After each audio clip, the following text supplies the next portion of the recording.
Welcome to another video from Lockdown Electronics with me, Bill. Now, if you've been a regular viewer of the channel, you may recall quite a long while ago, back in 2020, I bought and built a little PIC based frequency counter kit. It's a very limited device, but it was an interesting kit to build, and I made reference to it a couple of videos back when I looked at a more up-to-date version that used an LCD. And at the time, I think I did mention that you could probably do something about that. So I thought it might be just interesting to just have a play around on the breadboard and just come up with a couple of things that might actually work as some kind of improvement to the input for that frequency counter kit. So that's what this video is about. So let's start by just quickly reminding ourselves of what the problem was with that kit. As a reminder then, let's just have a quick look at the circuit board of the LED counter kit. So here's the top part of the board, and you can see the PIC there in a socket with its crystal just underneath, and bottom left there's three little pin header sockets there, and we've got the middle one is the input and the right hand one is ground. Now the PIC itself has a pin out that looks something like that, so I refer you to pin 3 on the PIC, which is RA4, and that's got an arrow at both ends there, which means it's a bidirectional connection to the PIC. So in the case of this circuit, it's being used as the input to read the frequency. So if we look at the underneath of the board, appreciate it's going to be a sort of a mirror image. If we look at the underneath, top left, you can see I've labelled the middle connection there, solder connection, as in, and if you follow that trace downwards and across to the right, and I've labelled pin 3 of the PIC. So the really important point to note there is that the input to the signal generator just goes directly to the microcontroller. There's no buffering, no protection. It's just simply a direct connection to the chip, to that bidirectional port. So let's have a look at how that works and what the obvious limitation is.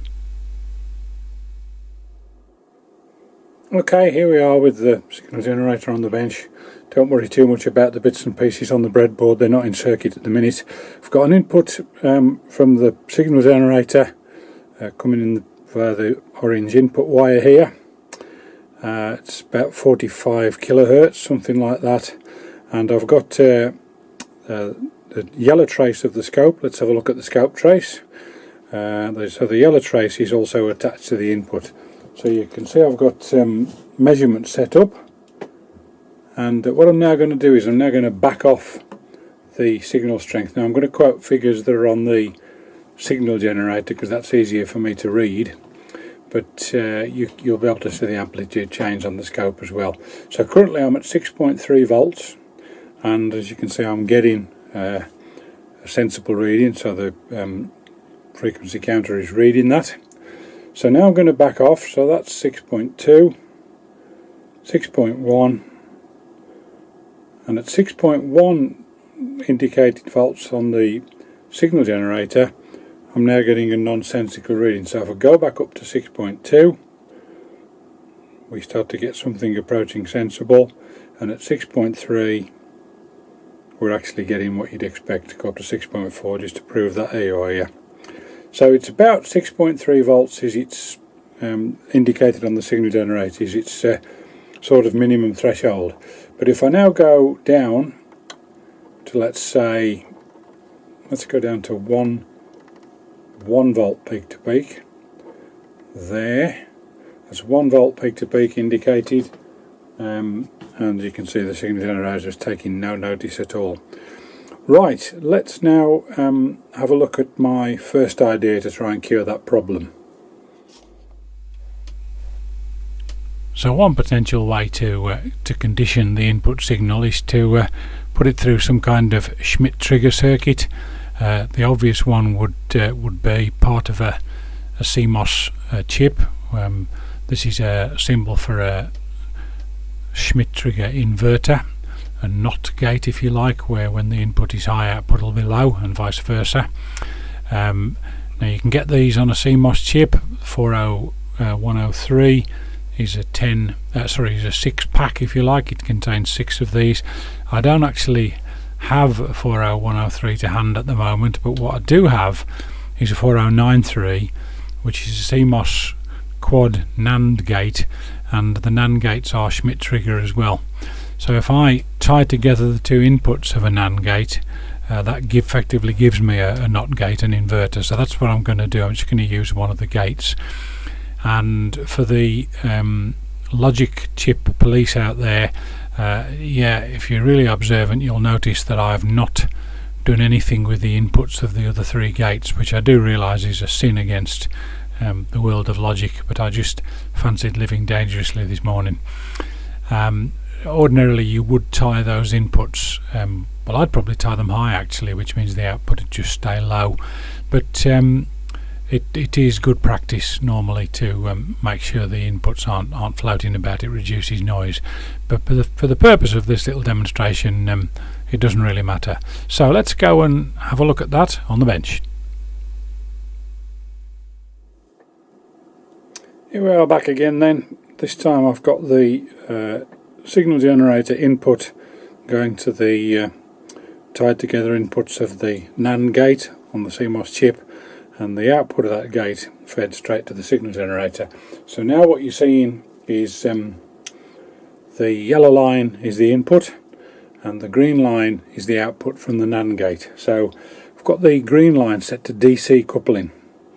That's significant because currently it's just sitting there. Actually it's at logic high. If I just vary the voltage of the supply to the CMOS chip, you can see that moving up and down a little bit there.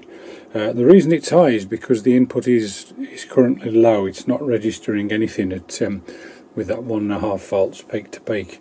So now I'm going to start winding up the signal generator. You can see the sine wave starting to increase, but still not getting any kind of recognition. We're approaching 4 volts indicated on the signal generator, 5 volts indicated, 5.5, 5.8, 5.9, 6 volts, and now just at 6 volts there we're starting to get a bit of a response. You can see the gate is briefly going low at the top of the waveform.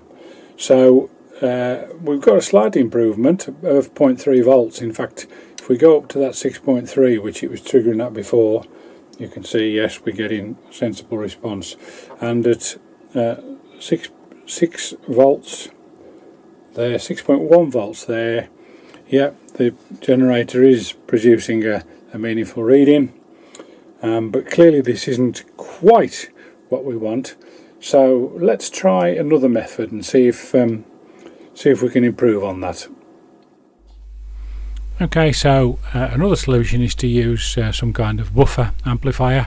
Now I am aware you could use all sorts of different variations on this. You could use an FET, you could use an op amp, lots of ways to do it.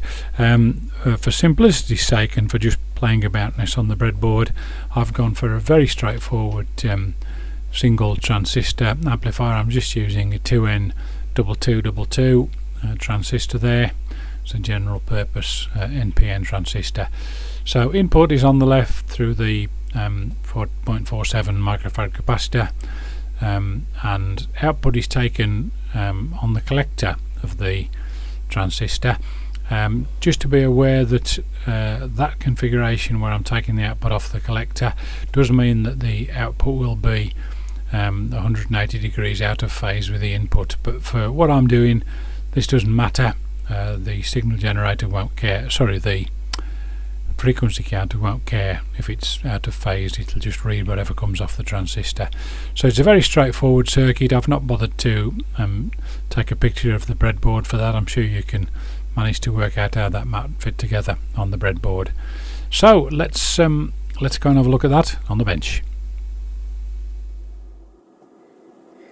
Okay, here we are back again, and just to explain the scope display, still got yellow line is the input. Currently the signal generator is not feeding anything in, and green line is the output of the little little buffer amp that I've built as per the circuit, and as you can see currently it's just sitting there not doing very much. So now I'm going to apply a signal, and straight away we've got an output waveform, but you can barely see anything on the yellow line. That's because I've tried to keep the scales the same at 2 volts peak to peak.